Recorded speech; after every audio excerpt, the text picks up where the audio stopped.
Good morning.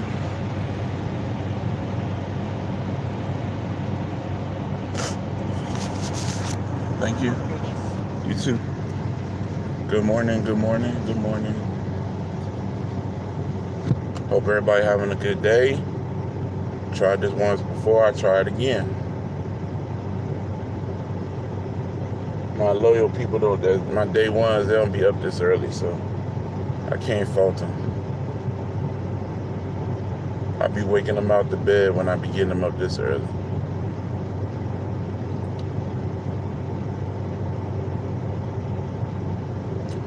But okay. Anyway, so it don't look like it's gonna be a lot of folks on here. If only a few. I just want to say good morning to you guys. Give you some kind of positivity for your day going forward. I told you my page is going to be more than just Nipsey Hussle facts and Nipsey Hussle music and information. We're going to talk about a lot of different things that are self-improving for the community at whole. I'm not a one-trick pony. I know how to be articulate. I know other topics. I do my research on whatever I choose that I want to talk about. Good morning. Good morning. How are you? Good. Thank you. All right. You have a good day. So yeah, it's like that, man. It's sad that a lot of people out here is one-trick ponies, and all they know is one subject. So when they get past that subject, they can't make no videos. Oh, I guess if they don't go to sleep at night, I don't know how the gift works, but my gift. What's going on, Miss Doris? What's going on, Silk? Good to see y'all. Hope everybody having a good morning. Y'all might want to go check out the video we did last night, the live. We talked about some real stuff last night in regard to black people, and specifically in regard to our women, specifically about black women in the black community, specifically about us.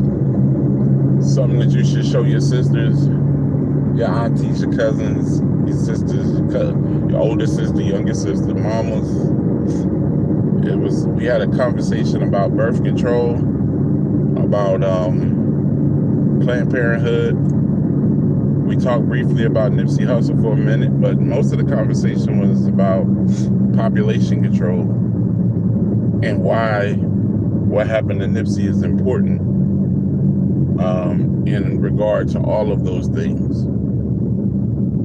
Well, somebody saying hi. Hold on. All right, good, Miss Moore. I hope you have a great day, Miss Doris. I just wanted to come on and say hello to y'all, but make sure I check out the live from yesterday. That live from yesterday was real dope, very informative. We talked about some very, very key issues yesterday, and I think that information will help you. If you have sisters, aunties, cousins, nieces, you should definitely want to move that information into their ear.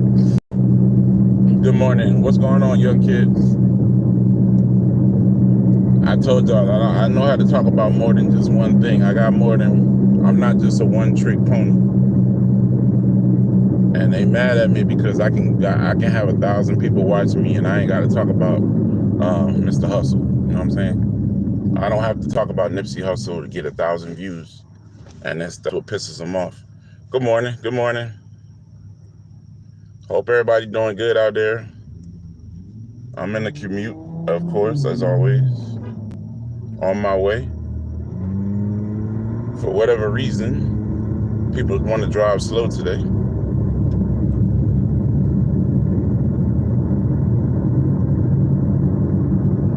What's good though? Holla at me. I ain't here for no reason. I know y'all ain't log on here just to sit and watch me. So what's up? Tell me what's going on in y'all neck of the woods. What's popping?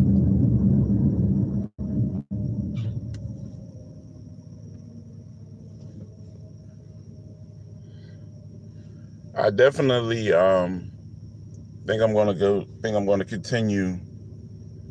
Since I started this page, I've been doing conversations other than Nipsey Hussle. And usually what I do is I'll tie them in to the black community somehow in that manner, so that y'all can see the full circumference of what they're doing and how they're doing it.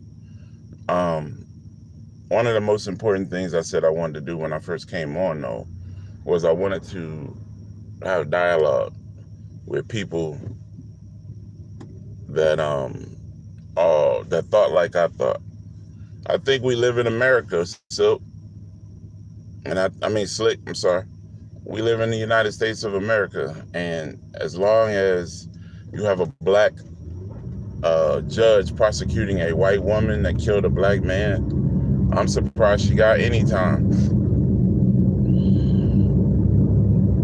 But had it been the other way around, she got a penalty and they would have hung her ass. So I think you know the answer to that before you even ask me that question. All you're trying to do is just get a consensus, I understand.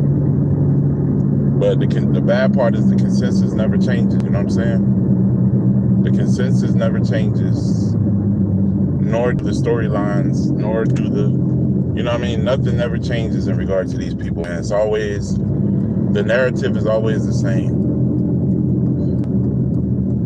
And a lot of people have been asking me my thoughts about that whole situation since it happened. And I really haven't given my view on it because I don't see why you guys would be thinking that it would be any different than what it is. You know, in this country, we keep having an expectation that America's just gonna keep getting better and it's gonna keep doing us better. And if we just hold on long enough, America would treat us better. And for some reason, for 400 years, we've been holding on to this ideology that we just believe that America is just gonna start treating us differently all of a sudden. And that's never gonna happen, guys. It's never ever going to happen. Because as long as they view us as the children of slaves and the grandchildren of slaves, we will never ever be treated properly in this country. I don't care if we have a black president. I don't care if the entire Senate is black. I don't care if every doctor in this country is black. Until we get to a point where they don't longer see us as the children of slaves and they see us as equals, everything is always going to go this way. And it's never ever going to change. And if you believe differently, you know, God bless you. But the reality of it is, since 1619, they have been treating us as captives, as property, as a tax break, all in the name of money and ownership. What really bothers me, guys, is the fact that y'all have so much. It's strange to me that we just have so much compassion for this country, man. Like, these folks just continue to do us wrong, No matter what happens in this life, these folks continue to find ways to treat black people differently. And we just continue to be holding up that American flag. Like ain't nothing, like we just there. We trying to force them. We trying to force them to love us. Them folks don't love us, man. They never will. And they show you every opportunity that they get. We tried to go to war and fight. They came home and they lynched us. We tried to show our loyalty in the Civil War. They lynched us and killed us. We was one of the best bomber squadrons in the as far as the Tuskegee Airmen, but those black airmen couldn't go inside of a white pilot's mess hall, even though they had saved their lives numerous times. These are the things that y'all got to look at, man. We live in a very evil, sick, I don't even call this a democracy. I call this a corporation. This is a corporation. And if you believe and if you believe in anything else other than that, then somebody is not telling you the true story about this world, and people are lying to you. If you're in a interracial relationship and you only see the world one way, you know, God bless you for being able to see the world that way. But The reality of the world is 400 years consecutively. You know what consecutively means, as my man Cat Williams said, means back to back, one right after the other. For 400 years, they have consecutively treated us as less than human, as property. And we continue to sit there and take it because we want to be proud citizens and prove that we are. But in the end, all they care about is money. So Slick, until the narrative, until the person writing the narrative changes, it's always going to be the same, bro. Outcome always going to be the same. It's never, ever going to change. And that's sad. We live in that Carter. So I got to go make the donut. I'm here making the donuts. So I'll get with y'all later. Hope y'all have a great day. Do something productive. Peace and hair grease.